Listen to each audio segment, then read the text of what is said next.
নাই এতিয়া যি ইয়াতে এই হাৰাং নদীৰ ওপৰত যিখন ব্ৰিজ আছে কলাপছ হৈ গৈছিলে আৰু এতিয়া বৰ্তমান তাৰ যিখিনি দুটা গাড়ীৰ ভিতৰত এটা গাড়ী অলৰেডি আমি তাৰ পৰা ৰেস্কিউ অপাৰেশ্যন কৰি ওলোৱা হ'ল আৰু দ্বিতীয়টো গাড়ী এতিয়াও আমাৰ ৰেস্কিউ অপাৰেশ্যন চলি আছে আৰু সদ্যহতে ইয়াৰ কাৰণে যি মানুহৰ আহা যাহাৰ কাৰণে যিখিনি ব্যৱস্থা ওচৰেদি এটা ৰাস্তা আছে সেই ৰাস্তাটো তেওঁলোকক অহা যোৱাৰ কাৰণে ব্যৱস্থা কৰি দিয়া আছে। মাত্ৰ এটাই কথা হৈছে যে সেইটো মানে প্ৰায় 2 বা 3 কিলোমিটাৰ ঘূৰি আহিব লাগে, এটা পৰিক্ৰমা কৰিব লাগে, সেইটো আৰু তাৰ পাছত ইয়াত বাকী এই ৰাস্তাটো বন্ধ হৈ আছে। সেই ৰাস্তাটোত মানুহৰ অহা যোৱা আৰু যিফালে মিজোৰামৰ ফালৰ পৰা যিবিলাক যাত্ৰীবাহী বাহন আহে আৰু প্ৰাইভেট যিবিলাক গাড়ী আছিলে সেইবিলাক সম্পূৰ্ণৰূপে চলি আছে। আৰু দ্বিতীয় কথা হ'ল আমাৰ এই আল্টা ব্ৰিজৰ পৰা আপুনি গুণীগ্ৰাম হৈ যিটো ৰাস্তা কাটিগড়লৈ যে সেই ৰাস্তাটো মুকলি কৰি দিয়া হৈছে আৰু সেই ৰাস্তাটো গাড়ী আহ যাহ কৰিব পাৰিব। গতিকে মাত্ৰ মানুহৰ মাজত এটা উৰা বাতৰি আৰু এটা ছ'চিয়েল মিডিয়াৰ জৰিয়তে মানুহে কৈছে যে সম্পূৰ্ণৰূপে যিটো আমাৰ শ্ৰীভূমি আৰু হাইলাকান্দি এৰিয়াত কাট অফ হৈ গৈছে, যে তেনেকুৱা হোৱা নাই। সম্পূৰ্ণৰূপে নৰ্মেল লাইফ মানুহৰ চলি আছে।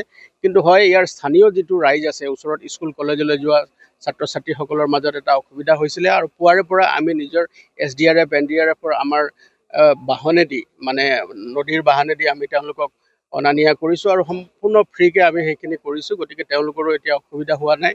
আৰু মাননীয় DC মহোদয়ে অলপ আগতে এটা বিশেষ সভা এটা কৰিছে আৰু সেৱাৰ জৰিয়তে তেওঁ সকলো যিসকল ষ্টেক হোল্ডাৰ আছে তেওঁলোকক মাতিছিলে আৰু মাতি তেওঁলোকক পৰা যিটো তেওঁ কথা পাতিছে, তেতিয়া আমি গম পাইছোঁ যে আমাৰ ইয়াত যদি খাদ্য সামগ্ৰীৰ যিটো মানুহে কিছু সংখ্যক লোকে আশংকা কৰিছে যে খাদ্য সামগ্ৰীক লৈ কিছু অসুবিধা হ'ব পাৰে, তেনেকুৱা কোনো অসুবিধা নাই। সকলো খাদ্য সামগ্ৰী মজুত আছে আৰু কাটিগড়া আৰু কলাইন অঞ্চলৰ কাৰণে সম্পূৰ্ণৰূপে শ্বিলং যিটো ৰাস্তা আছে, মেঘালয়ৰ যিটো ৰাস্তা আছে, সম্পূৰ্ণ মুকলি হৈ আছে।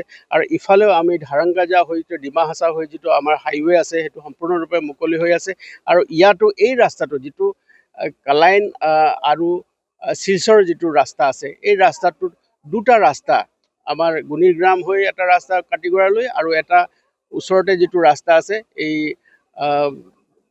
আমাৰ ভাঙ্গাৰপাৰাৰ ওচৰত যিটো ৰাস্তা আছে সেই ৰাস্তাটো 3 কিলোমিটাৰ এটা পৰিক্ৰমা আছে, সেইটো কৰি পেলাই আহিলে মানুহখিনি অহা যোৱা কৰিব পাৰিব। আৰু তাতো যিখিনি যাত্ৰীবাহী আৰু যিখিনি মধ্যমীয়া বাহন যিখিনি আছে সেই বাহনবিলাক চলি আছে।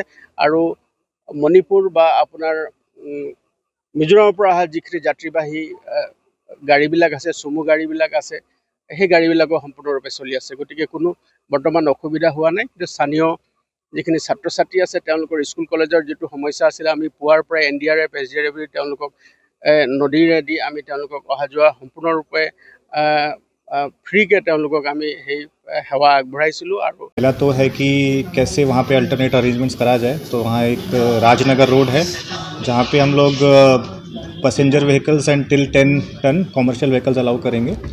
एंड साथ ही साथ सेकंड अल्टरनेट रोड एक TRK रोड जो है वहाँ से भी passenger and this small commercial vehicles can be allowed. So ये खबर नहीं जाना चाहिए, गलत है ये खबर कि पूरा बराक वैली कट गया है from Tripura to Meghalaya to Kalain and Katigora. Already the connections are there, already more than I think 100 and 200 vehicles have already pass since morning. पहला तो ये बात है। सेकंड, हम लोग जो ब्रिज का भी बात हुआ है, NHIDCL ने ऑलरेडी ऑर्डर कर दिया है रांची से 40 मीटर का ब्रिज वहाँ से आएगा। 5 दिन आने में लगते हैं और यहाँ असेंबली करने में भी 10 दिन लगेंगे। तो 15 दिन में हम लोग यहाँ पे जो ब्रिज कोलैप्स हुआ है वो हम लोग फिर से बन जाएगा। साथ ही साथ तो वहाँ पे जो बांगरपार में कुछ बच्चे हैं स्कूल जाते हैं और कुछ लोगों का आने जाने का समस्या हो रहा है, तो ऑलरेडी एक बोट आर्मी चला रहा है।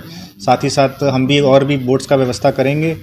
हमने एसोसिएशन से बात करी, फूड एंड मर्चेंट एसोसिएशन की, क्या इसके इम्पैक्ट क्या पड़ेगा, तो सबने बताया कि सफिशिएंट स्टॉक है, लगभग 2 महीने का स्टॉक है और इससे कोई भी मेजर इम्पैक्ट नहीं पड़ेगा। उन लोग के पास सफिशिएंट सारा चीज़ों का स्टॉक है। हम लोग अपने food and civil supplies inspector को भी मार्केट में जाने को बोलेंगे और सारा चीज़ चेक करने को बोलेंगे। साथ ही साथ हमने एक इंक्वायरी भी गठन करी है जिसमें हम लोग इंजीनियरिंग फेलियर भी चेक करेंगे और हमारे जो MVI का रिस्पॉन्सिबिलिटी था कि वेट नहीं ज़्यादा होना चाहिए, वो कैसे ज़्यादा वेट हुआ, और बेसिकली एक वे ब्रिज ने जो टिकट इशू करी है that has been issue. Third and वाई थाना के बाजू में होने के बाद भी ये बात हुई, तो इसका तीनों चीज़ का एक इंक्वायरी हमने एक कमिश्नर के अंदर गठित की है और FIR भी रजिस्टर करी गई है। तो यही एक अपडेट है।